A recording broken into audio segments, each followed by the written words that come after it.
Welcome to episode 8 of the Tri-State Hockey Podcast presented by Novig. I'm your host, Johnny Lazarus, joined by my good friends, as always, longtime NHL reporter Arthur Staple and Stanley Cup champion Mike Rupp. Fellas, Devils fans are pissed, so let's start with them. Arthur, how do you feel about the Devils right now? Well, I noticed a couple weeks ago when things were going great in Devil Land that a lot of the YouTube comments for the first few shows were like, "What are you guys doing? You're not giving the Devils enough love. Give them more attention. They're the best team of the three." Well, the Devils have hit the shitter the last couple of weeks, and things are getting a little tense. I want to hear from you, boys and girls out there. I don't know if you want all this kind of heat right now, but that's the team we got to lead off with, because what is going on with the Devils? Why haven't we seen a trade? We've been talking about this all the time. Quinn Hughes is given press conferences where he sounds like he's being held hostage in Vancouver. I think there's a lot of agita over there in Jersey over this team, because the standings have suddenly closed up around them, and there's no more cushion anymore for them, right, Rupper? This is where it's going to get good and juicy. And this is the reason why we do this pod, and one of the reasons why we brought it up. I mean, we are trying to get a feel, lay the foundation on the season of how all the teams are doing. But the best thing about it now is we got a fucking dogfight in the Metro New York area. In Devils fans, you know what? Arthur's talking some shit. All I'm saying is he's sitting in there, but deservingly so. You wanted us to talk about them and lead with them. Well, here we go. The lead is evaporated. It's gone. It is gone. The team and the New York Rangers that has had historic woes on home ice, the embarrassment, all that stuff, doesn't matter now. I mean, they're 1 point back from the Devils, and you've got the Islanders, who I don't think anybody really thought was going to be I wouldn't say they're a contender, but just pushing the pace like they are. I mean, massive wins by them. So, I'm sitting here representing Devils Nation, and I'm nervous. I'll be honest, I am nervous. Like this is something where this team came out, was first place in the Metro. You had a Hart Trophy caliber type start by Jack Hughes. Everything looked all world, dealing with injuries, but doing fine with it. Everything's evaporated right now. We've got a new start here to the NHL season. Mm-hmm. I don't want to over exaggerate though, because I was at the game on Wednesday night in the Prudential Center. Granted, I was there for an event, had a couple drinks, wasn't exactly dialed in on the game, but from what I saw, what I paid attention to, and what I took away, the Devils didn't play a bad game by any means. No. Like Jake Ottinger was outstanding. I did think the goals the Devils allowed, they allowed Dallas to get on the offensive side of them in their own D zone, right? Like that's just like little details where you go into a board battle, it's a 2-on-2 play, and all of a sudden the Dallas Stars are behind you. Like that's something that you break down on video, and you hit the space bar 1 second, the next second you hit the space bar, the guys are behind you, right? And it just looks bad. That's like one of those video sessions that you hate. But even the game before that, the Columbus game, that's a bad loss. Like that's the one where if you're a Devils fan, it's like you had the game in hand, in a certain sense, and then you let it slip away, and then you also kind of get beat up at the same time, right? Granted, they did stand up for themselves. Like, it's not like we're sitting here watching the Devils and saying their season is totally done. Like, they're not competitive. They're not, you know what I mean? But it's clear that I think we're trying to figure right now. I think we're trying to figure out who they are. Yeah. I think that's without big. Jack and Pesce, who they are without. Yeah, I mean, so you're without, but here's the part that gets, again, they haven't been. You're on there. They haven't been terrible. I've actually thought that they've shown a lot of gumption in some of these games, and they battled back that Columbus game in particular. Like they don't go away.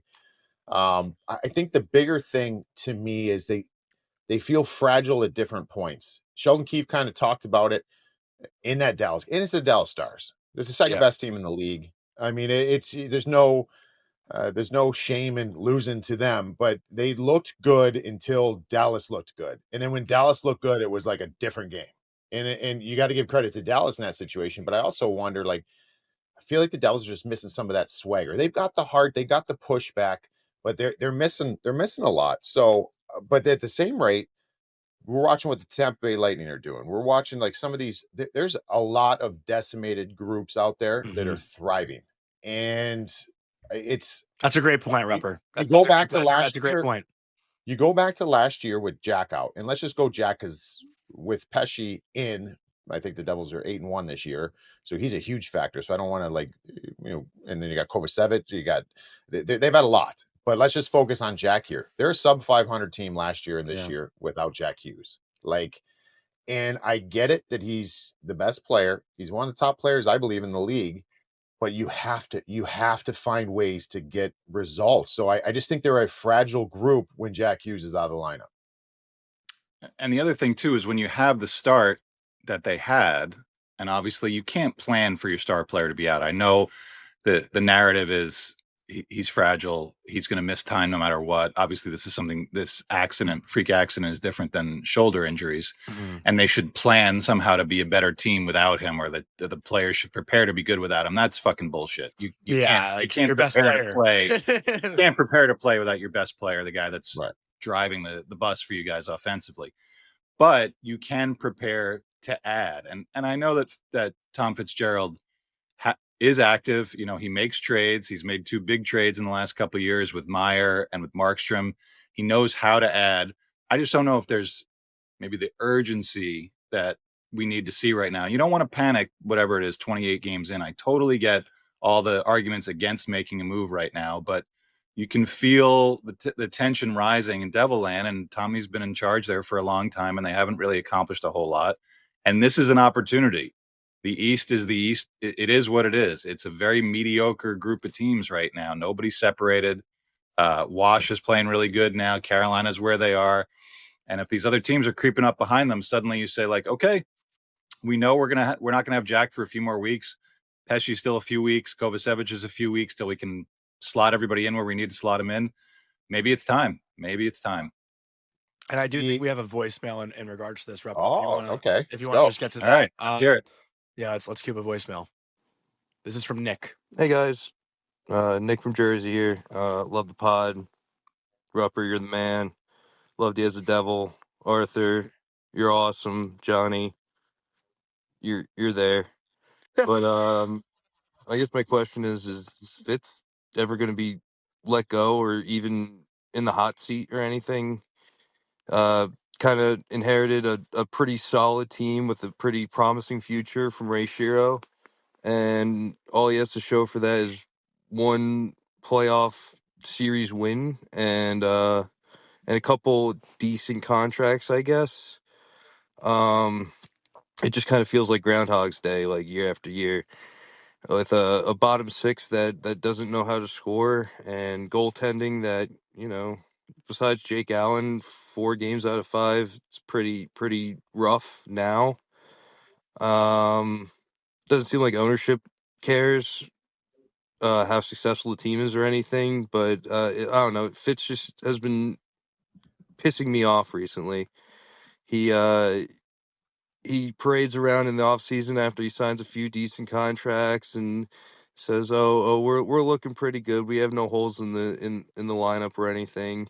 The media just kind of tosses him softball questions and everything's fine and dandy. But as soon as something goes bad or you're starting to see cracks in the armor, this he's nowhere to be found. He's not. There's no press conferences. There's no trades. There's no nothing. It's a little frustrating. But yep. Go Devils, I guess. Thanks. Can I say one quick thing just before Yeah. you guys go? Obviously, Nick doesn't want to hear from me. Was it 2 summers ago where everyone was like, the Devils won the offseason? I think it was Yeah. probably the summer they signed Pesce and maybe got Meyer that extension, and Markstrom. They probably brought in Markstrom too that same year. So it's crazy how this fast it goes from that to this, right? That's all I wanted to bring up. Now I'll hand it over to you guys. Sorry, Nick, I didn't mean to misspeak. So my thing on this is, I mean, I'll be clear. I'm a big Fitzy guy. I was with Fitzy in Pittsburgh, but I will tell you what I feel about the Devils situation. I don't believe. Let me go back, and then I'll bring it back to now. I know that the fan base was upset when I think it was 2 years ago when you had the goalie injury situation. Devils looked good. Everybody was like, "Why are we not doing anything? Why are we not doing anything?" That was at the time when Connor Hellebuck was one of the options potentially, but that would have to be, you need to have a big extension put in there. And obviously now with Helly winning back-to-back Vezinas and a Hart Trophy, you couldn't predict that. You didn't know it was going to necessarily be that. I thought it was the right decision not swinging a trade like that. But at the same time, I thought it was the right time because this team was moving along. But I didn't feel like this team showed that they were a team capable of a run right now. So don't just make a goaltender trade, a big trade, just to do it. And so I actually have really respected his patience and not reacting in those situations, because if it was that situation, Dawson Mercer would have been gone by now. Potentially Simone Nemitz would have been gone by now. Like there would have been some, if there was a knee-jerk reaction in those situations. Now, teams should show the GM and management where we're at and how ready we are. And that's when the GM needs to come in and help the group out. The way this season started, I was thinking, all right, well, this is the year. That's how we started all these first pods. That's our tease for the intro of this pod was everything's good here in Jersey. This is going to be a long springtime run for the New Jersey Devils. Things have changed a little bit because of injuries, but now it's sitting here like they need help. They need help, and I don't know what it is. I don't know if if it's just a shakeup, if it's something big. Is it the Quinn Hughes move? Is it something here? I think the group needs help because you still got a number of weeks that are going to go by till you get healthy. And I guess this is my point here. If something's not done now, what happens if this team continues to struggle? Then all of a sudden, we're going to look at them and be like, well, this doesn't seem like the year either. Like they don't seem like they're ready to take that next step. Remember last year when Suzuki had that, it was public, had that conversation, I guess, with Kent Hughes and Jeff Gorton was basically like, don't trade any of us. We want this group together. And the management was like, then show us. Show us. Well, we'd love to keep the group together if you show us. And Nick Suzuki was the hottest player in the NHL down the stretch. Montreal was quite a story in the way they got into the playoffs.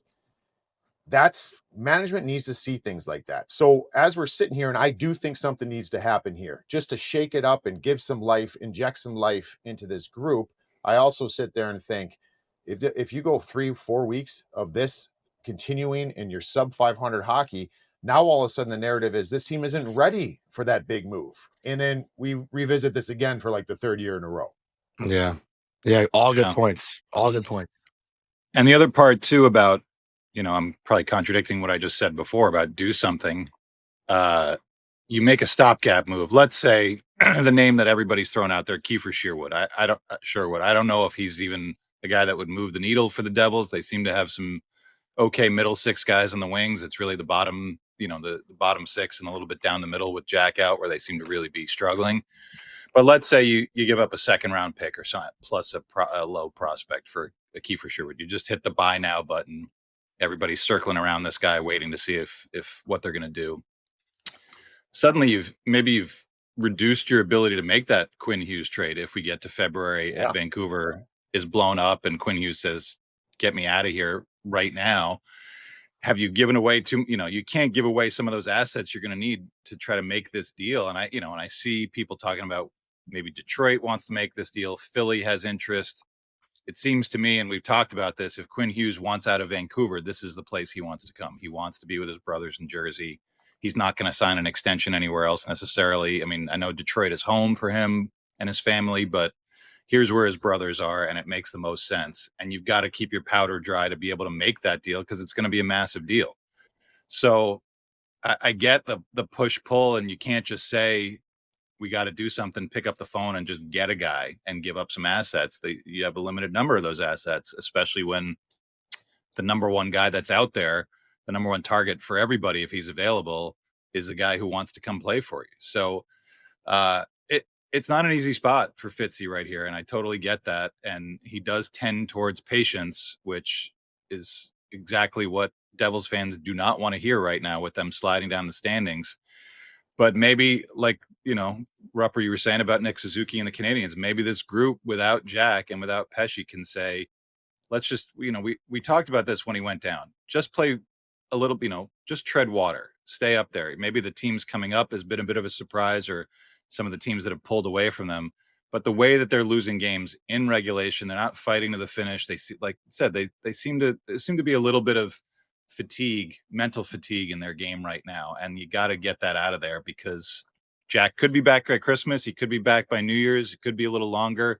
Pesce still weeks, as we knew from earlier this week that Sheldon said. Um, it's a tough spot for them to be in with everybody knocking on the door saying, you better do something or we're going to riot here. And we're just adding fuel to the fire. But man, I don't know if I would want to be in Fitzy's shoes right now with all that swirling around.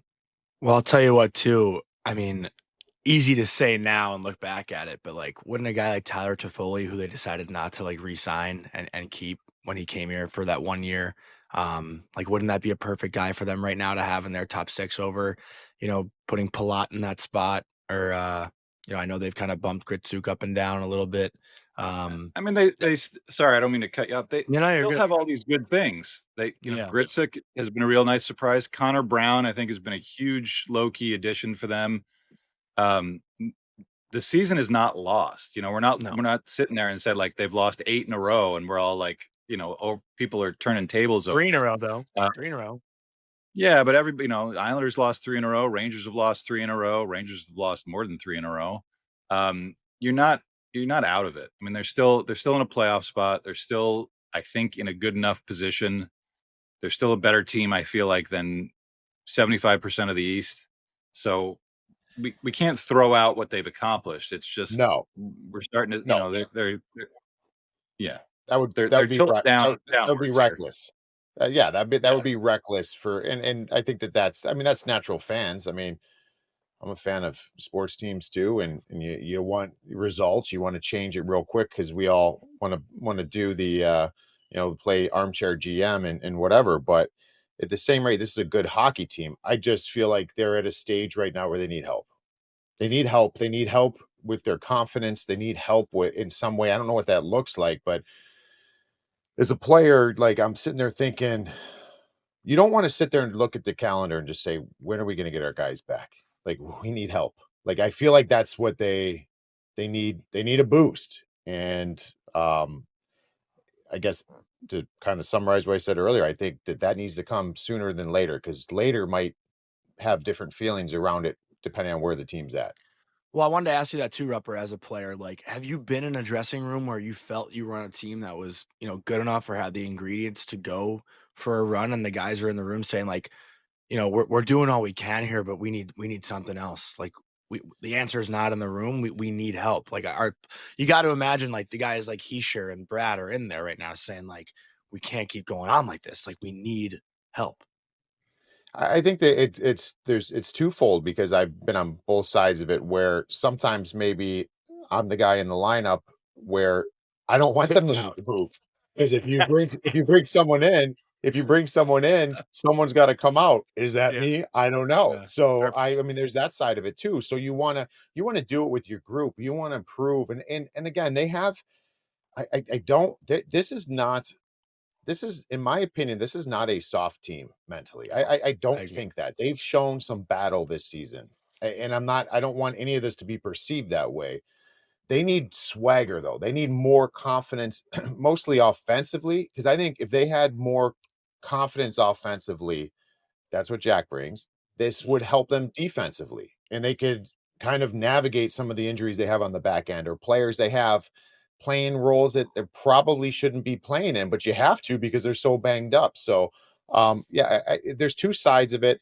But the other side would be, I've been on teams before where the most, every GM, every coach in the locker room during the year, when you're going through trying times, is going to have that conversation. Johnny, you've been in rooms like that before, where they're like, we believe in we believe in you guys. We were like, they're telling you what are they supposed to say? No, you guys stink. But and they wouldn't say that about the Devils right now. But they're going to tell you those things. But what really showed me as a player that it gave you a real flavor of what they thought about us is what they do or don't do trade deadline, or even earlier in the season. You know what I mean? Just to give you a boost. If they're not doing anything, you could be perceived as two things. We're good enough the way it is, but deep inside if you are or not, or they don't believe in us. And but when you get the little tinkering things from time to time, it's like, all right, they're setting ourselves up for some depth pieces here to go on a little bit of a run.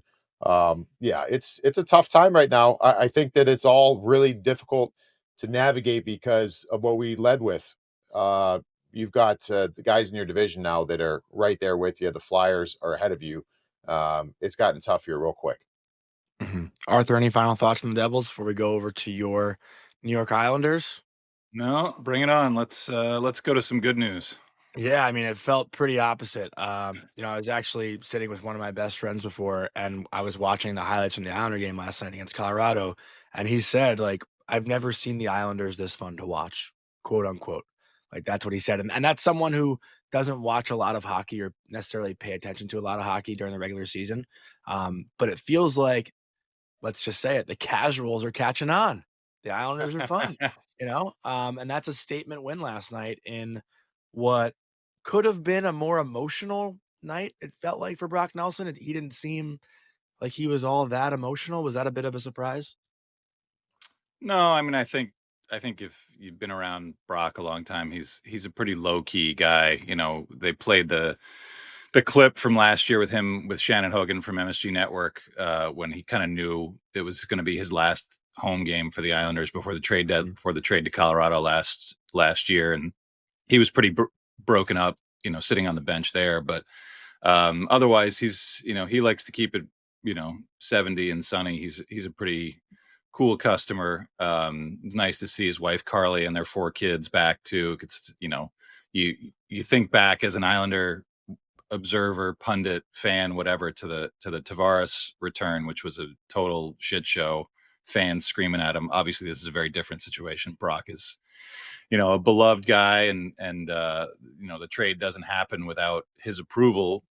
And they bring back Cal Ritchie, who's been playing really well the last few weeks, and a first round pick that they're going to have and maybe use as an asset to this summer or whatever. So very different scenario, but yeah, it was nice, and I'm sure that maybe he got the emotional part out of the way when he saw all of his old teammates the night before for dinner. But it was an interesting night to watch them play too, coming off the game against Tampa where it was ugly as hell, and that is a little bit more Islander hockey that we're used to, where they just kind of scramble around. Sorokin made some big saves. They managed to put a hot Tampa team away and kind of hang on for dear life there. This game was different. They were on their toes. They were aggressive. They were up the ice. They were converting a lot of their chances. Just the way, it's kind of the mix. Earlier in the week, Tampa is the old Islanders in a positive way, and this is the new Islanders in a positive way. I mean, that Matt Barzal goal, coming on the power Yeah. play, coming in a big moment when they're up 2, but they'd been up 4. Colorado's coming. You know that they're coming. They get the power play, and just a great move. The confidence that he is showing, excuse me, offensively, to attack like that, it's really, it's refreshing to see. He definitely seems like a more confident player offensively, and you wouldn't think guy with his moves where he'd be like, oh, he's got to be lacking confidence, but it's, this is a different style that they're playing. I think it suits him a lot better. They're going to give up shots and goals, especially to a Colorado team. I think they have to be comfortable now getting away from the Trotzy and Lou style of, if we don't win 2-1 or 3-2, it's a failure. Like, we can't give up 3 goals because we'll be on the back end of it. They got to be, the playing the way that they play. You have to be okay with a 4-3, 5-3, 6-4 type game, and they seem to be getting comfortable with it. There were tons of shots both ways last night, especially in the first 2 periods, but they were giving as good as they took from Colorado. And Bo Horvat, another goal, he's up to 17. Shut down Nathan McKinnon in that matchup. That was, to me, not only was that important to see for the Islanders, Canadian Olympic team is watching. Bo Horvat's going to be on your team as your number 3 or your number 4 center, because this guy can do a lot of stuff for a really good team. I mean, obviously he plays a different role for the Islanders, but just a lot to like. We kind of said last show where they were struggling to score goals in this homestand, where they were negating what they'd done on the big road trip. This huge stretch coming up with these 2 games and then going down to Florida this weekend. Once again, I think heading into the road trip, we were like, oh, it's make or break time. said it again this week, and here they are proving me wrong again. That this team is scrappy and they're sticking around. And losing Palmieri is a blow. Pajot will be back soon. They lost Romanov. That's a blow, but they do seem like the fun aspect. I hate to use that word because everybody throws that around all the time for whatever team, whatever situation. But I think it's making a difference. I think it's energizing them. They've got the juice this year, and it's helping them bounce back from some bad stretches. It's great to see. John, Can I say one? Oh, sorry. Yeah. Go. Yeah, no, I'll kick it to you in one sec. You mentioned this a few episodes ago of how fun it is to watch an Islanders game, knowing that and watching that Matthew Barzal's the best player on the ice. Yeah. We're starting to see that consistently now. That's Islander fans been waiting for that. It's been awesome to watch. Yeah, and one point I wanted to make, it's actually not even about Barzal, but to Arthur's point about how the Islanders have been struggling to score goals. Rupper, if you're not scoring goals, where do coaches tell you to go? Right to the front of Go the to the net, net, man. right? Get an ugly Park your one. ass Yeah. in front of the net. All the goals the Islanders scored last night, for the most part, outside of the Pellet goal, which was beyond soft. I mean, whatever. We don't have to talk about that one. But the first three goals, the fourth line, hungry around the net, Gacom, McLean, Cizikas. I mean, McLean, first of all, he does a wraparound, he fades away, he comes back, he stays with it. I thought it should have been goalie interference. That's a different story. But the second goal and third goal I really wanted to point out, because you have Pelech who drives the net, stops at the net, and that allows that seam to open up from Barzal to Anders Lee for that beautiful, bang, bang pass, and Lee goes top shelf short side with a rolling puck. But the third goal, Matthew Schaefer also drives the middle, stops at the net. That's two goals that you get from your defensemen who are joining the rush and stopping at the net. A lot of times you see defensemen drift off and be worried about getting back to the point. But these two guys, to trust, I guess, in their teammates to stop at the net and stay at the net, knowing that they've been struggling to score goals, like that's the recipe right there. Especially against a really good Colorado team. Like that to me is what I watched, and that stood out the most. Yeah, I mean, if you think you're going, because Colorado is number one in every category, offensively and pretty much defensively. So if you're going to generate off them, you're going to have to be willing to do simple hockey 101 type plays, drive the net, get some ugly ones. Doesn't mean you won't be able to get a good, pretty look at some point, and you've got the skill to do that. But just have your mindset a certain way. Their plays might look a certain way. Ours doesn't have to look that way, and it might not be able to look the same way as theirs. I find that one thing that jumped out to me is what Anthony Duclair had 6 shots in the first period. He had a goal. He had a goal the prior game. Like I see, Duclair is one of those interesting ones to me because I know that we want more, and we talked last episode about how they have guys who have scored goals in bunches in different stages in their career. Duclair's kind of that X factor as the depth guy on your lineup, where I don't think Anthony Duclair is necessarily like a good give and go play with your line. He's like nobody almost reminds me of I don't know, maybe this isn't a great comparison, but he almost reminds me of what Michael Grabner was. Like just like a speedster. They can score goals, but then when he's not scoring, you don't overly notice too much. And then he goes through some dry spells, but then like when he's going, like that helps you win games. You get a guy like Anthony Duclair, like he has 8 shots in the game. He scored the prior game. Like they need that from him. That's why he's on this roster. And then you mentioned Johnny, I got a soft spot for it because that fourth line was awesome in last night's game. And when I always thought this as a fourth line, the mindset coming to a game like that. There's so many storylines. I get goosebumps thinking about it because I'm thinking of like how I used to like prep for a game. I drive to the arena, and in a game like last night, I'd be thinking things like, "You got Brock Nelson's return. Everyone's going to be looking at that. We're going to be looking at the Schaefer-Makar matchup. We got Nathan McKinnon, who's going to probably win the MVP. We got the best couple defensemen in the world. This is the best team we've seen in some time. Guess what? No one's game planning for our fourth line." And this is where we could tip the scale in our favor. I love that they did that. And that's how you beat a good team like that. And that doesn't mean that Colorado doesn't have a good third or fourth line. But if you're going to sit there and be like, our top guys got to outplay their top guys, which at stages of the game did happen, that's a slippery slope in order to beat a team like Colorado. It's got to be the depth pieces. That was huge. That fourth line was awesome last night. Big Gacom guy over here. Yeah. I learned more about him. I didn't know much about him. He's fun to watch. He's a stud. Yeah. And I'll throw in Adam Pellick's first goal. I think it was in 115 games. Obviously, shouldn't have gone in. A gift from Blackwood.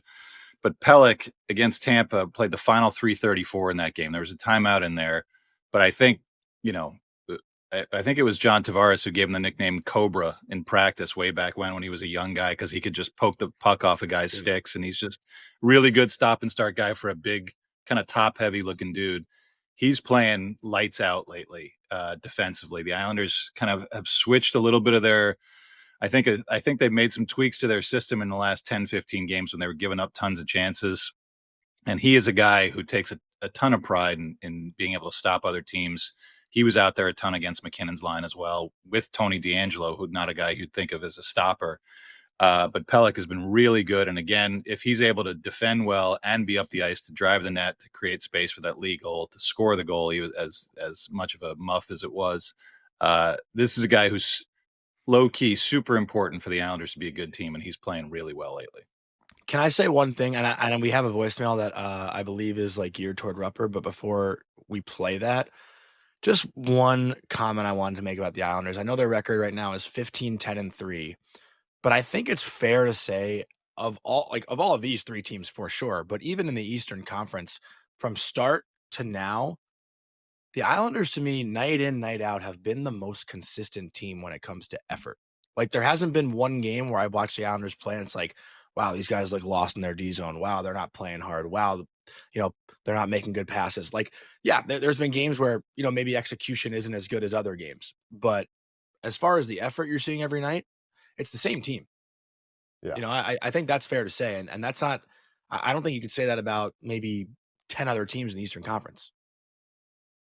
No. Yeah, I'll give you that. They play hard, Arthur. Like they're scrappy. Like you're going to be in a battle against the Islanders, and you don't know which way the game's going to go. It's not always going to be in the Islanders' favor, but you're going to know you're in one that night. I've been impressed by them. Yeah, they don't get blown out. They don't have that look of like, if they give up a goal or two, they're kind of like looking to the sky and saying like, okay, here we go again. It's very different this year.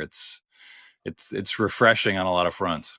Mm-hmm. And we do have a voicemail that I think is for our friend Rupper here. So Vic, let's cue that one up. From Rish.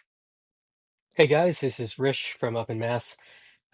Brock's coming back in town, and I'm super excited to see him. Obviously, all Islander fans are going to be pumped to see him back at UBS, and he is missed. Question for Rupper. I'm wondering what that's like as a player. I'm wondering how the Isles feel about it. I'm assuming they're all going to be hanging out together before the game. Um, but what's that like on the ice, and what's that like as a player? Thank you. Yeah. So I mean, it's happened to me as a player. I certainly wasn't a player like Brock Nelson as far as having 900 games with the team that drafted you. So that's a different level of being special and the ties that you have there. Um, it's weird. I found it, and talking to guys, I mean, a lot of guys feel differently about it. I don't know how Brock Nelson felt about last night. Um, I didn't like it. I wanted it to be over with. It felt foreign. It felt weird. It's like part of you is like, yeah, I want to have a game against these guys. Like there's motivation there, but then sometimes your emotion gets in the way a little bit. You come in there, and just as weird as it is, just walking into the arena through like the loading dock from the bus and just going the other way to the locker room, it just feels it doesn't it sets you up. Think about it from the standpoint of, I think all athletes are, but hockey players are very regimented in their routine. It just feels like it shouldn't be this way. And you got to fight against these things. I hated going in warm-ups because you got when I played, we had a little bit, part of my career, we had to have roommates. So you're looking on the other side, your roommate is like firing a puck at you, giving you a little smile and winking at you. And it's just like, for me, I had to play a certain style where I'm like, don't fucking look at me. Like, don't make me laugh. I have to be serious here, but I got one funny story for you that I'll share.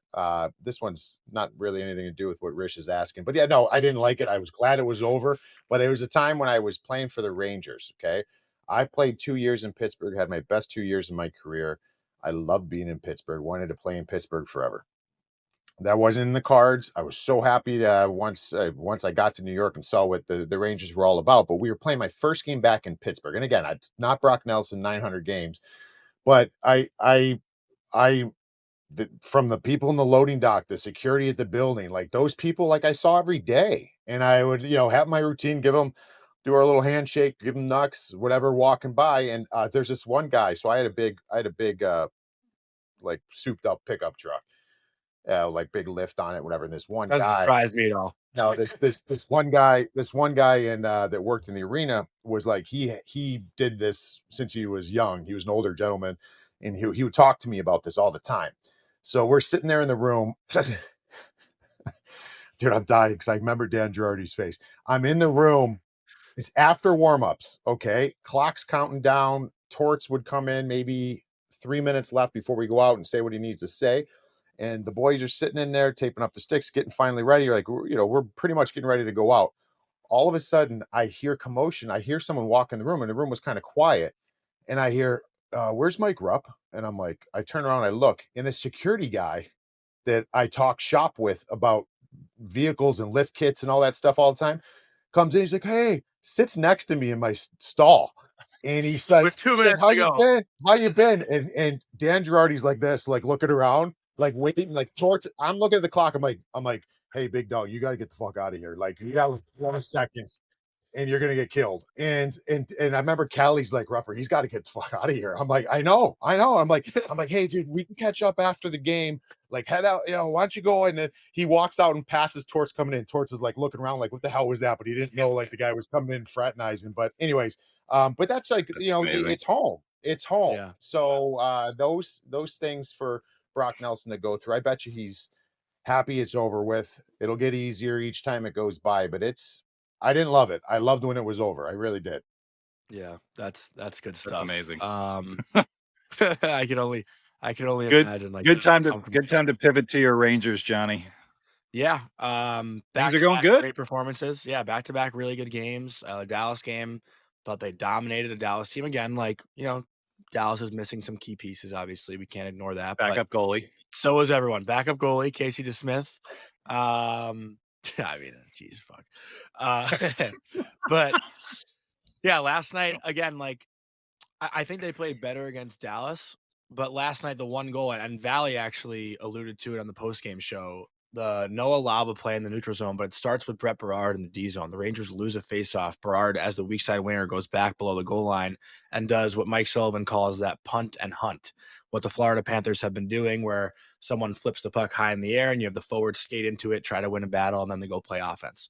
Noah Laba, I forget who he knocked down on Ottawa in the neutral zone, but then he almost like But you ran over it Tom. was a Shabbat, It was- and Yeah. then he has Brady Tkachuk on his back, and Lava Yeah. makes a really strong play on the entry, cuts back, cycles it down to JT. JT feeds Schneider. Schneider over to Gavrikov, and then Berard, who starts the whole play below his own goal line. Berard's the one in front of the net making the screen. Like, that's all 5 guys on the ice going from defense to offense. Like, that's winning hockey right there, and that's exactly what you want to see the Rangers do. And that's what they've been doing the last 2 games. So, like, seeing this consistency and honestly, I don't want to use the word belief, but when you play the way they have over the last 2 games, like Rupper, you could probably say it better than both of us. That stuff's contagious, right? Like, it's like, okay, we're doing things the right way.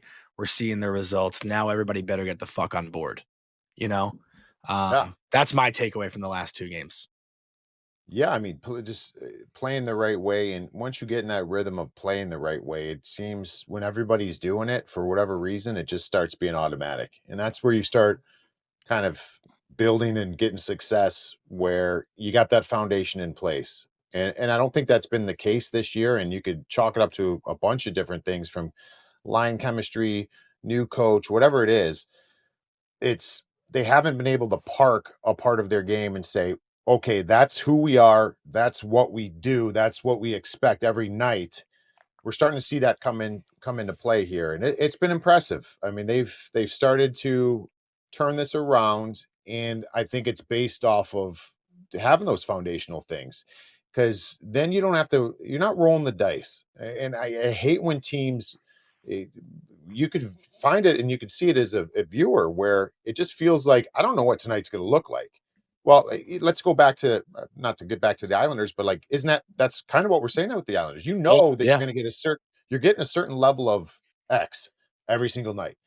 That is that is like I had a coach tell me before too, like, and it helped me in my career a lot. And whether it's visualizing, whether it's just prepping for the game, you should know how tonight's game is going to be played every shift you're out there. You can it's going to be looking a certain way. Now, what the results are going to be, that's something different, but the game has to look the same. And it sounds very elementary. It sounds stupid, but when you sit there and you know what I mean, those years in New Jersey when we were it was robotic. I knew exactly what every line was going to look like for that shift. I don't know what was going to happen at the end of the shift, but it was going to be a certain way. I knew when the puck goes here, this guy's here, that guy's there. It's like it's automatic. So to get that's really special. And I think we're starting to see the early stages of it with New York.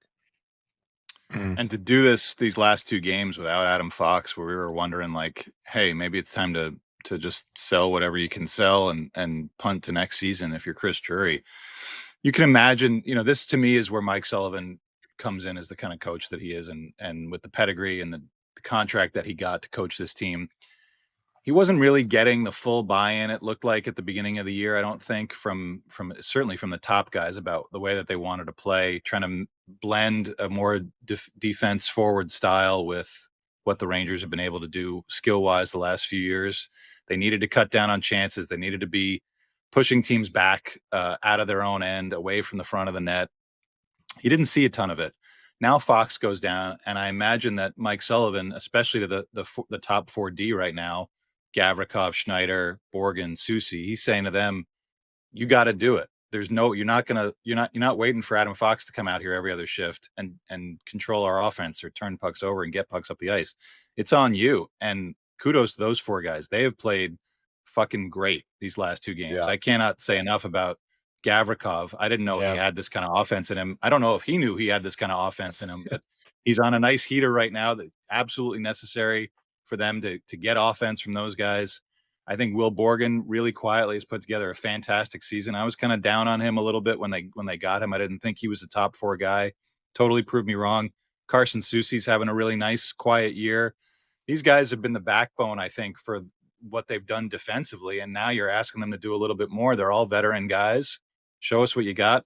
They're showing it. And I think the buy-in, if you get those guys on board with the way that they're playing, their minutes being up, you're getting the buy-in. I think you're seeing Artemi Panarin be Artemi Panarin and just producing offense whenever he's out there. That third line, I know JT Miller was out there for the D-zone draw, but that Laba, Berard, Cooley line, you suddenly got a third line that's really hard to play against, that's going to grind you out. Rangers haven't had that in a long time. Maybe you get Rempe back here in the next few weeks, so your fourth line starts to look a little bit more like it used to. Suddenly things are falling into place here, and they are, as we said all along, they weren't out of it. As bad as they were playing, as bad as they were at home, as listless as they looked at times, they weren't out of it. And now they're back in it. And all it took was a few different tweaks, and we'll see if they can keep it up without Fox. But I like what I'm seeing so far. John, Well, I think a big part too. Sorry, go. No, go ahead, buddy. No. Rupper, I will never Johnny. go over you. Johnny's just there. I don't know. I don't want to go. I've I don't want stepped to. on you 9 times in this wanna pod. So you go this time. I'm not talking. So we're gonna have a standstill. So go. I was just gonna mention Igor Shesterkin. Because how could you not talk about him? 5-1-0 in his last 6, 7-3-0 in his last 10, and you're seeing a much cleaner defensive team in front of him. And now the results are starting to show. You know what I mean? Like, even in those games where the Rangers weren't getting the results, they weren't really outside of the Tampa game. They were not good. That was the only game where I felt like the Rangers couldn't generate anything and were stuck in their own zone. But other than that, like, this team isn't built around Adam Fox, where the Devils are built around Jack Hughes. And when an important player of that caliber goes down, it doesn't just make everything crash. Like the Rangers' record without Adam Fox in his time missed with injury, they actually have a winning record still. Going back the last 2 years. And I'm not saying, like, I got a troll tweet from my buddies, the Empty Netters guys, this morning saying, "Are the Rangers better without Adam Fox?" And I wrote, "Yeah, trade Fox for Matthews." But again, like, all right. Go. Finish. Yeah. No, I think I'm about to go off on you on something. Go ahead. Well, I was just joking, but I'm not saying the Rangers are better without Adam Fox, by the way. That's not what I'm No. to. But Igor Shesterkin, like, this is why you pay him 11.5. Your best defenseman goes down, your goalie steps up. Like, this is, to me, why Igor Shesterkin is worth the money that he's being paid. Like, if you lose a Norris Trophy caliber defenseman, you need your goalie to be that much better. And I think in the 2 games, Igor's been pretty damn good so far. No, he's been incredible, and Yeah. he's like I think he's the best. I mean, that's not a hot take at all. I think he's the best Yeah. goalie in hockey. Yeah.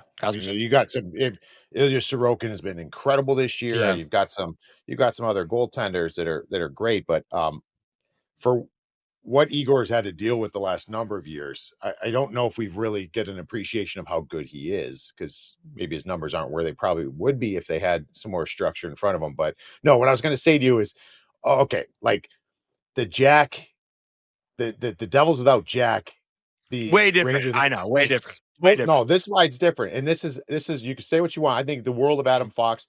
He was the second leading point getter on his D-men this year. Kind of wild that he leaves and all of a sudden everyone's chipping in, scoring goals. You got Gavrikov, Susie, you got what's his name, Borgen last night. It's wild. Another stat I came across too was is it 5 overtime goals by Gavrikov in his career? Like, that's I think, 5. yeah. The guy is Yeah. out there in Yeah. overtime to shut down the opponent.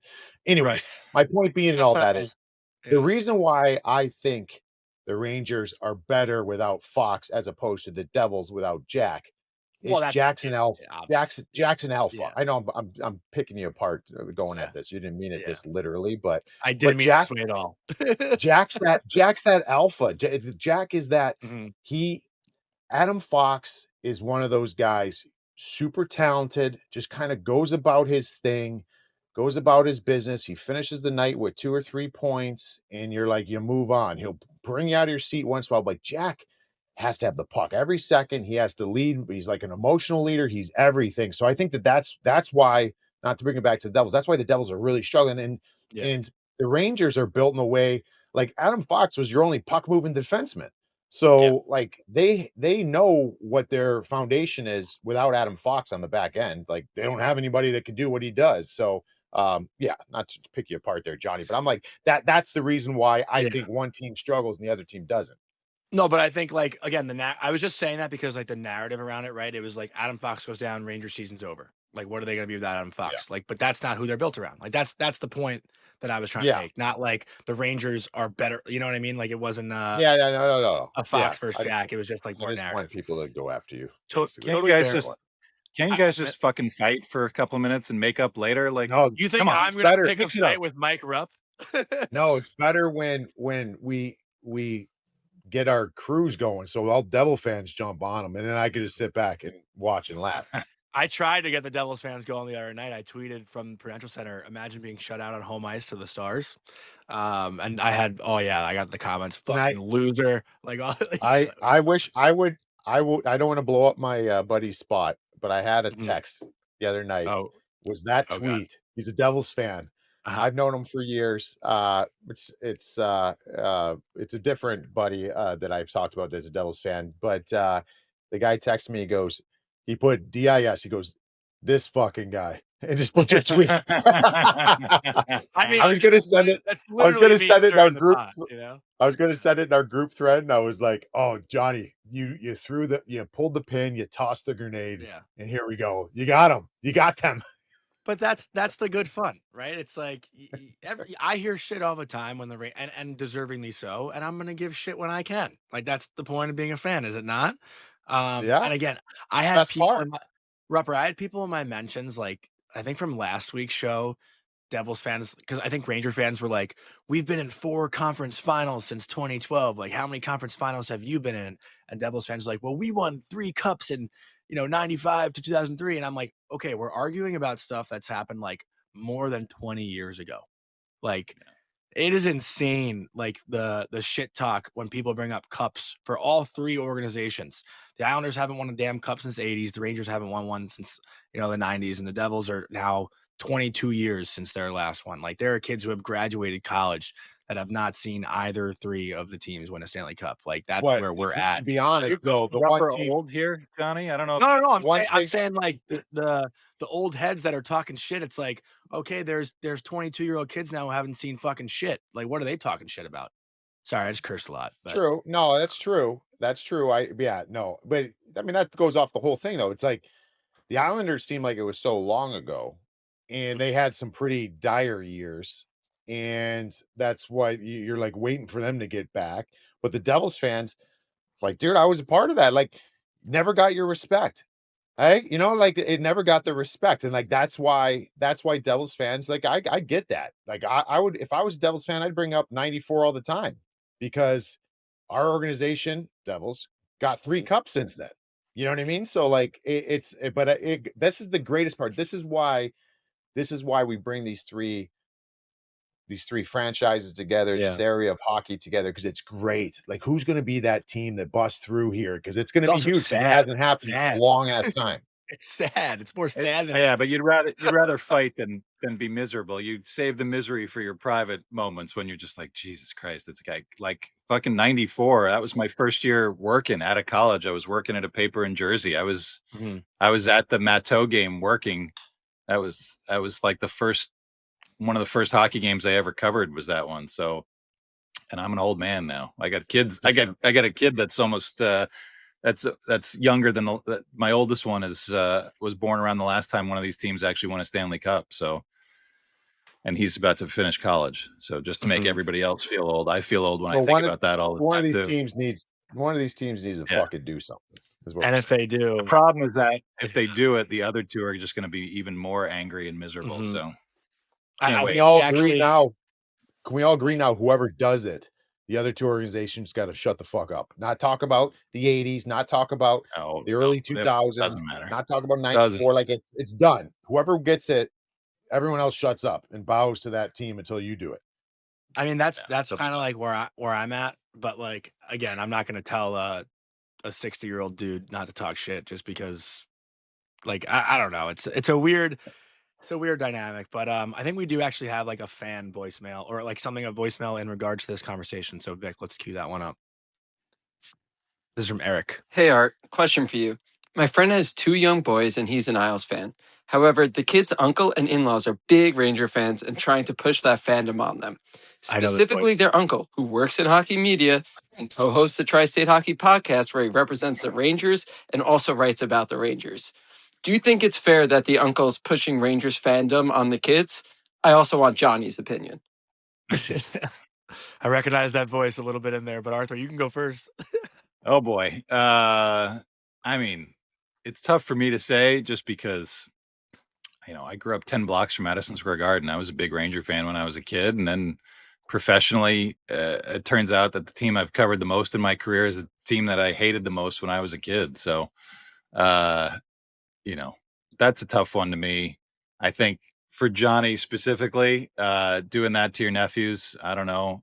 Like being around the Islanders when my son was young, they treated him great whenever I'd bring him along. Mhm. Garth Snow's oldest is the same age as my son, so they were good pals. Islanders was a great environment, and my brother, who's a diehard Ranger fan who lives in Vegas, has tried his hardest to make my son a Ranger fan. Succeeded, and so I think it doesn't it all depend, Johnny, on how the team is doing when you're in your formative years, right? Like if you were a kid in the early 80s, you'd be an Islander fan because that's where you grew up and everybody would have loved rooting for a team that was that good. But Mhm. I'll let you Just since you're trying to indoctrinate your poor nephews, I'll let you take it from here. to clarify, like my nephews are 2 and 1. Like they're little kids. Like they're So you not. got to get them before their minds are fully Yeah. formed. That boy, That's Johnny. right. Well, I mean, honestly, if right now, if they were like 5 and 4 and like really understood what they were like, I guess you don't really understand at 5 and 4, but if they were like a little bit older and could enjoy watching the games versus like not really knowing what's going on, it'd be hard to convince them to not be Matthew Schaefer and Islander fans. Like I think I'd be selling them Yeah. on that. Like that's kind of, and that's probably what will happen. But again, like for me, it all comes down to Madison Square Garden. Like that's where my love came. Taking the train in and being in the city and then going to the garden and then hearing the fans walk out of it, like all that stuff. That's like what I fell in love with, right? Um, but now UBS Arena has changed the way kids are growing up too. Like it's not Nassau Coliseum, it's not just driving 15 minutes and seeing people in a parking lot getting shit faced and having like wooden coho sticks playing street hockey. It's it's the park they call it, right? Like all these things outside of Yeah. UBS Arena that's super cool that I think kids today and Islander fans today will find love in. And they have the ice skating before the game. You can literally go to an Yeah, Islander game and now ice skate before you go into the arena. Like that's super that's a cool. Who sick wouldn't love setup. that? That's a It's great setup. unreal. It is Yeah. unreal. They've done a really good job with that, the park, and they have like Shannon and Thomas Hickey outside doing the broadcast outside. Like it's a really good thing they have going on there. So yeah, it's gonna be hard. Like I wouldn't. It'd be fun to have them be Islander fans and just kind of like shit talk my nephews. I'd love that. Uh, I'd be all for that. No, Um, Johnny, there is nothing wrong with what you're doing. That's the way it should be. Isn't that the way that all of us yeah, are like all of us are brought up? Like, I'm a fucking Browns fan. Why? Because my parents were Browns fans. You think I want to be a Browns fan growing up? Like, I mean, this is the worst fan base, or sorry, the worst franchise in sports. And so, like, I was born into it. So mhm, if no one else is gonna be the hockey influence, and if it's gonna be Uncle Johnny, well, guess what, kid? You're a Rangers fan. yeah. Welcome aboard. Yeah. Um, Great voicemail from Eric Wax, good friend of the family. I got one more Ranger question though, because we did get a little off topic before we kind of get to the end of today's show. We do have two more voicemails, and I think we have that text if you want to put it on the screen, Vic. The dis fucking guy. Yes. LOL. That's unreal. Guy. So I That's wonder how fucking the many of those buttons, get sent Johnny. around. But last question. So we've seen now this 5 forward power play unit for 7 reps, let's call it, because it's been 2 games, but they also had that one chance against Tampa late. Obviously they got better as the game went along against Dallas. Like Panarin had a couple good chances, and Panarin I spoke to actually about it after the fact, like how he's very good at getting shots through from the point, but like he's still trying to get comfortable with aggressive PKers coming at him. And it was funny, like Dan Rosen actually joked with Panarin saying, like, you think they're being aggressive because they know it's you? You know what I mean? Like that's why they're a little extra aggressive. And he had a funny answer about that. But how much longer can this last? Because right now the 5 forward unit's 0 for 7 if you combine, all the reps they had. And you have a guy in Scott Morrow who again is more than capable of running this top unit. And you want to give this kid some sort of confidence because in the 2 games he's played, his confidence has grown a little bit. He's not getting a ton of ice time or a ton of great looks, but you can sense he's starting to find his comfort level with the Rangers. Yeah, I think it's worth a shot because that's he's done that his whole life. Panarin has not been the power play quarterback his whole life. He clearly seems much more comfortable operating on the half wall or kind of curling up to the top when the pressure's more on Fox. The way that power play works is when those guys are in the spots that they need to be in and changing them all around, especially Panarin, who's the guy who creates the most, even from his spot on the side there. It doesn't seem ideal. And I understand the concern, but to me, you've got a kid in Scott Morrow who's done this, who's run power plays as a defenseman since he was, 10 years old, probably. Why not give it a shot, even if you don't think he can handle major minutes and 5-on-5 or anything else? But there's guys that have made whole careers out of that. Shane Gostisbehere created an NHL career out of being a power play quarterback, and he's turned into a pretty solid NHLer. I don't get it a little bit, and I'm sure that as we go forward here, they'll start to tweak a little bit more because the discomfort, they have had the puck a lot. It just seems like they don't necessarily know where to go with it or where guys need to be when Panarin's trying to walk the line like that. Mm-hmm. Rupper, any And thought? it's a totally different think about where viewers can see this and imagine this as well. Like, think of where Artemi usually is on the power play, and think about how a lot of times you see the same escape route always. You've got your outs, your automatic outs. Like you understand, like there's a certain movement when Panarin will kind of do a little fake and then he curls back and buys himself a few feet, and then he understands where to go with it. Like now you move him up top, it's a total foreign land. Like now it's a lot. Now we got to do a little more baiting. Like where Artemia is normally, it's not as much baiting. It's just reacting and kind of buying yourself time. Now it's like you've got to start moving some chess pieces around the board. Like it's a whole psyche that is totally different. So, I mean, is he capable? Artemi Panarin's one of the most uh, unique offensive players in the world, but it's still hard. It's going to take a second. So I agree with you guys. I think throw Morrow out there. Let him do it. See what it looks like. I mean, it's what do you got to kind of smoke that out because Adam Fox isn't back for anytime soon. So yeah, I'd love to see him get a rep there, but it's tough. I don't know many guys that can do it. We saw Toronto do that. Mitch Marner is interesting up there, Yeah, but yeah. it's an adjustment. It's an adjustment. But even Marner, like the one thing I'd argue that Marner is probably better than Panarin at is like the lateral movement, right? Yeah, Like the biggest thing that's gonna kill the Rangers 5 forward unit is Panarin being able to walk the blue line. Like it's not a natural instinct for a forward to open your hips up and move, across the entire zone where Fox is so good. Like that's obviously where they miss Fox the most. Like when let's say you're going from the right side of the blue line, passing it to Mika on his one-time flank, you got to then walk across the blue line and be his support. Where Panarin's kind of hesitant to do that. He stands a little bit more still just because that's like a natural thing for him. And then guess what? When right. you support Mika on the other side, you got to then walk to the middle and try to be a shooting threat, or you can go back to Mika or then go across to, I think it's been JT on the other flank. And then you got to walk over there and support. You got to keep moving along the blue line. That a forward just doesn't really have that at the top of their mind because, It's you just, you know, it's funny too because like he he's can do it. capable. Yeah, he's Any capable. forward in the NHL can walk a blue line. The problem is you have to sell something in order for the PK to bite it. And I think back, like I played with a guy in junior and in the OHL. He used to have this, and I just think of this off the top of my head. Like he used to come down the wing and he'd do this fake slap shot, and then he'd do a little pump fake and then take that step, like that Jason Spezza play that used to see him do all the time. He'd come down the wing, pump fake, Sick, goalie comes out, bites it, sick. and then he takes a step and just slides it in the open net. I'm like, how the hell did like you sell it? But it like you watch it, it was so natural, so it's just a gift that you have.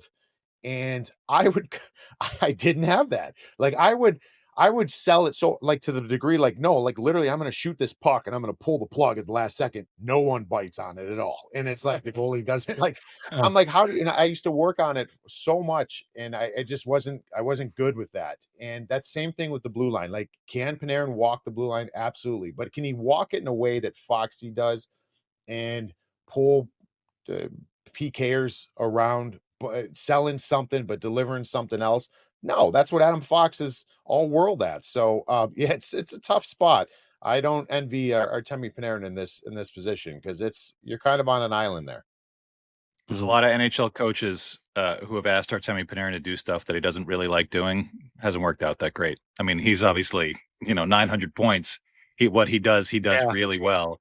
But when you think back to like Gerard Gallant wanting him to play a little bit more two-way or a straight line, he's good at what he does, and I don't know that he's so good, especially at his age, to try to throw some new tricks into his bag.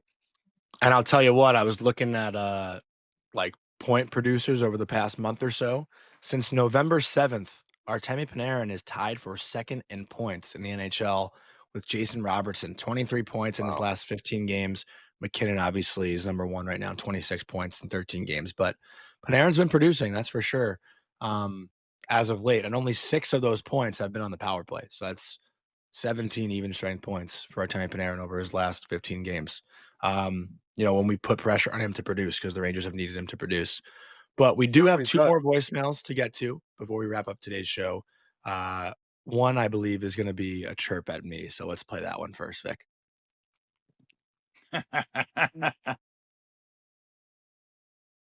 Oh yeah. Johnny has no idea what this is. No. Oh, yeah. Johnny. You know whose music that is? The Ultimate Warrior. An absolute legend. And it's terrible. You don't even know who that man is. Never heard of him. But anyway, I'm hitting the panic button over here. My Devils are falling apart. I'm sick and tired of drinking loser beverages on game night. And to be honest, the Devils could use some Ultimate Warriors because the Blue Jackets bullied the shit out of us on the schoolyard the other night. But I don't know. It's just tough for me to understand how one man being out of the lineup could really affect this team so much. It seems like they just want to fold every time Jack's not in there, and the numbers don't lie; the numbers show it. So I don't know. My question to you is, what can this team do to right the ship? Because it's sinking pretty fast right now, and it's depressing. And it's Christmas time, and I want to be in the holiday spirit. But this team really is sucking the life out of me right now, and I feel like it's going to get a lot worse before it gets any better. But love the pod. You guys rock, and let's go Devils. Jersey John, legend. What qualifies as a loser beverage? I don't even know what that I would think be. I think it's isn't just it anything you're drinking when the team is playing like shit? Okay, it's not a specific drink. I wouldn't is think it so. is it more is it a stiffer drink? Like maybe does it graduate Probably. to a At the different end of the level? night, it I don't is. know. Yeah. I think First we off, kind of let's get touched out of on the it. way. Yeah, Let yeah. let's get out of the way that you actually don't know who Ultimate Warrior is. You No were not idea. joking. No clue. No. That No. Are blows you just my not a mind. Johnny, wrestling how old are guy, you Johnny? again? Is You that 29? 29. I've never watched the closest thing I've seen to wrestling is MTV's Celebrity Deathmatch, the animated thing. Remember that? Yeah, that You guys was know? happened in your Remember that? childhood, man? I What's going on? that blows my mind. That I mean it's I don't I don't know, man. That's crazy to me. I will say You one don't thing though. I have one wrestling fun fact. Um, I grew up in high school. I lived a town over from that MJF guy, and we went to the same gym in Yeah. high school. Like I remember seeing him in the gym in high school, and I was like, "Holy shit! Like that kid's like a wrestler now." So that's like a cool fun fact, I guess. But yeah, I don't really know anything about it. legendary. Sorry. Legendary. Go Johnny, back to YouTube, yeah. WrestleMania, any of those. Probably not You gonna hear do that music, you like you literally when you'd hear that music hit, that like brings me back in time. You're watching how wrestling is now. Like you just have it. Yeah, of intro course. music. So it's someone that's not involved, and all of a sudden you hear the whatever it is. It's the Undertaker, the bell toll, or like you get something, and it just like oh my god, it's happening. Like that's Ultimate Warrior with that. Like it was incredible. Mhm. Yeah, I got nothing. Rupper, I've discovered knowing Johnny and relying on him as a young person in my life to know some pop culture shit. He doesn't know any of it. He was it's just like flipping hockey cards and shooting on his garage as a kid. So You know what I'm there. that's thinking as all. a kid? So that's where we need to lean on Johnny. Johnny needs to help us understand today, and Johnny needs to lean into us on yesterday a little bit more. He doesn't even know today. I got to go to my No. my 10-year-old with more pop culture shit than he does. I do know, like, I mean, no, maybe not. I don't know. Depends No, what you're nothing. asking. There's nothing Depends what there. you're asking. Yeah. So hey, real quick, Yeah. this'll age me a little bit, but Arthur, I Mhm. think you can help me out with this. So I was doing the Devils game, I don't know, a few weeks back, and Colton White was playing his first game of the season. And we're talking about him in pregame, and they put the lineup on the board, and it just naturally came to me where I'm just watching it. And so his name is Colton, and he's wearing number 45. And so Arthur, you know where I'm going with this. Do you not? Colin White, War 5. Is that where you're No, going? no, no. Oh, Don't jump in, Johnny. You Oh, don't know. oh, Just stop. no. okay. Okay. Arthur, where am I going with a guy named Colton who's wearing number 45? Colt 45. Way Oh, back when. 45. The old beverage Yeah. back in the day, the Colt 45. And I was like, I dropped the Colt 45 on air, thinking like, ah, nice. Let's see what you did there. Nice Colt 45. Let's see what he does tonight. Crickets, dude. No one on set knew. No one on social media knew. No one in the control room of the truck knew. I'm like, really, guys? song. Like, I'm not saying it was a good joke or whatever. I'm just saying, like, Colt 45, like, this is Kid, wild the to me. kids And don't like, that's where I'm like, kids I'm don't old, drink dude. the yeah, Johnny, if you were a kid in like the 70s or 80s, Yeah. your like sneaking around time would have been drinking Colt 45 like in the 7-Eleven parking lot. That's Mhm. it's not something that you'd ever Well, admit to doing, but it was sort of everywhere. Definitely not. you guys know the song by Afro Man, right? That's the Rangers win song right now. They're playing Colt 45. You guys know that, don't you? A little bit. I know I'm the glad song. I didn't know. this is Yeah, what okay, you're you're bringing bringing our to worlds us. together. Thank you. See, Yeah. it's There you it's go. an Just for example. it's Yeah, for example. generations all coming together. This is what I love to see. Yeah, Colt 45 is legendary. I love that song. That's good stuff. Well, now you know. Yes. Now you know why it's named Colt Right. 45. Now I There you get it. go. Yeah, yeah. Now I get it. All right, we got one more voicemail. Let's get to it, and then we'll wrap up today's show. This is from Ariel. Hey guys, I know you said that Darsh isn't going to make any knee-jerk moves for the Islanders with all of the injuries, but do you think if they're in a playoff spot come the deadline, he tries to make a big splash for, say, a top six winger? Or do you think they're waiting for Cole Iserman to come up and fill that void? Thank you. Nobody loves trade talk more than Ariel. That is for sure. Keeps the Arthur, yeah. the internet moving. No, I still say no. I'm gonna stick with that. I mean, even if they're in first place by the deadline, I feel like you're just riding whatever you got this year. I don't see them giving up any of their key assets to try to get somebody. Maybe if it's a young, controllable forward, like I can't even see a scenario. I'm just trying to think of guys that are on teams that might be, if you got a disgruntled guy, like if Vancouver suddenly said full fire sale, Brock Besser's available, maybe you ask what the cost is there because he's controlled for a long time and you know what kind of player he is. But other than that, you know, they're not in the rental market. I don't think there's no point in doing that. They've got a good enough team to make the playoffs in the East as it is. And if you get in with they've got one of the three best goalies in the East, and they know how to play an up tempo game. Who knows what can happen? So, yeah, Ariel, I love it. I love talking about that stuff. I love thinking about that stuff. When you talk to people in the league, they talk about that stuff too, about who might be available or whatever. Even if it's a team that's not, somebody from a team that's not in the market. But it feels like we're like pretty firmly in fantasy land for the time being on the rumor mill. Yeah. It just seems like nothing's happening. And if anything is going to happen, I feel like our Devils are going to be the team that's going to break the dam because they're the ones that need to do it the most. Mm-hmm. Yeah. Anything, Selfishly, if I'm an Islanders fan, I would we're going to target, I guess, Vancouver and because they publicly came out and said that they are willing to move veteran guys. Connor Garland would be an interesting one for me, but I don't see the Islanders doing it. I agree with you, Arthur. I think that it's this. I don't want to say house money because this team has I been. was just They've thinking won. that. I was just They've thinking run house this money. back. They've run this back a number of times. So this isn't a surprise. Like they've believed in this group for some time. This is two regimes now that are kind of quote unquote running it back, even though it's early in this one. Excuse me. I think they would maybe just do like a little tinkering depth piece at the deadline and see what you got here. It's not fun as a fan, but it's probably the right thing to do. Mm-hmm. I was just thinking too, like the Islanders are fully playing with house money.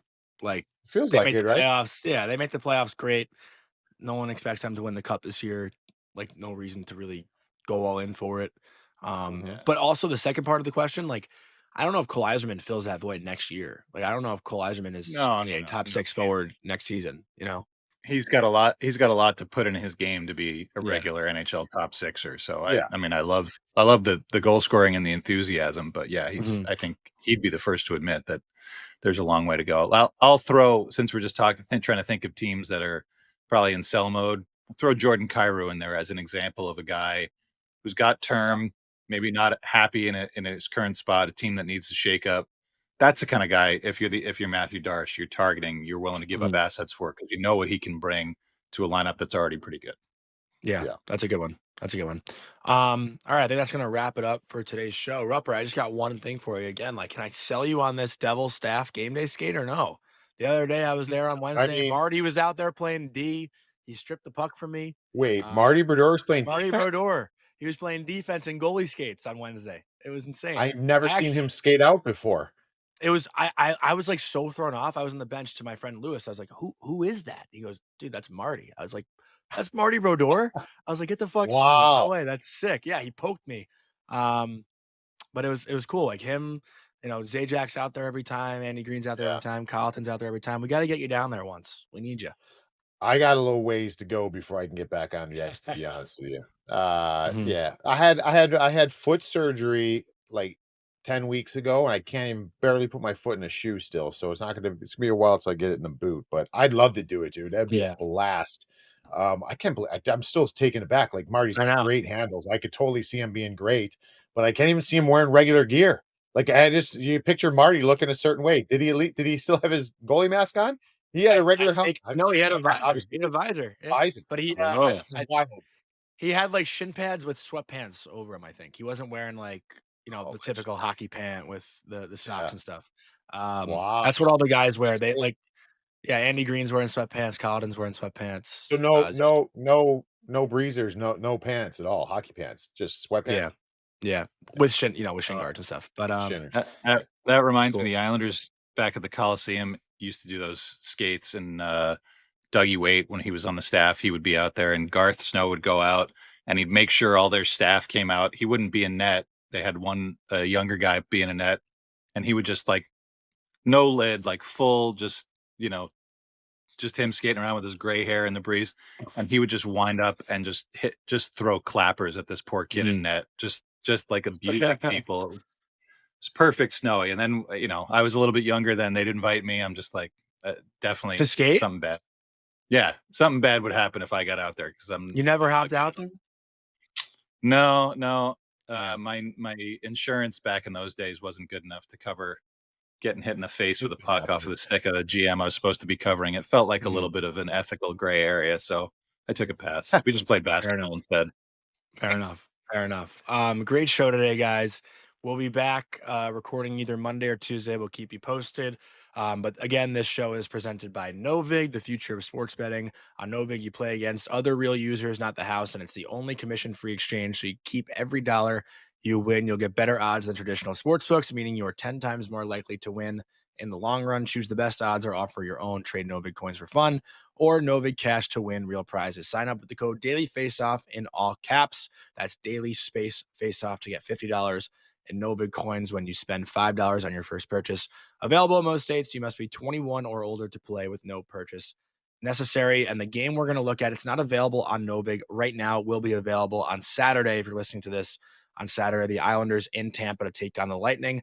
Ilya Sorokin right now, over the last 10 games, the best goals saved above expected in the NHL. He's probably going to go up against Andrei Vasilevsky. So we're going to trust the two Russian goaltenders. We're going to take the under 5.5, most likely will be the line. Could be 6 between Tampa and the Islanders. I don't know if the Islanders can keep up that goal scoring rate. So we'll see. We'll challenge them there. But that's the pick we're going to go with over the weekend. Any final thoughts from you guys before you finish up? All right. good. No, man. It's Thanks for the just voicemails. yeah, just get a little dicey for the devs. We need a response this weekend, boys. Not gonna lie. If I come in here on Monday and we got to say all this stuff again, it's gonna start getting a little panic mode around Devil's Nation. So All right. Great stuff. Thanks for the voicemails. Thanks to our producer, Vic. And we will talk to you guys next week. Hope you enjoyed that video. And if you want to see some more Tri-State hockey content, don't forget to leave a like and comment on the video below. And also subscribe to the Daily Faceoff YouTube channel.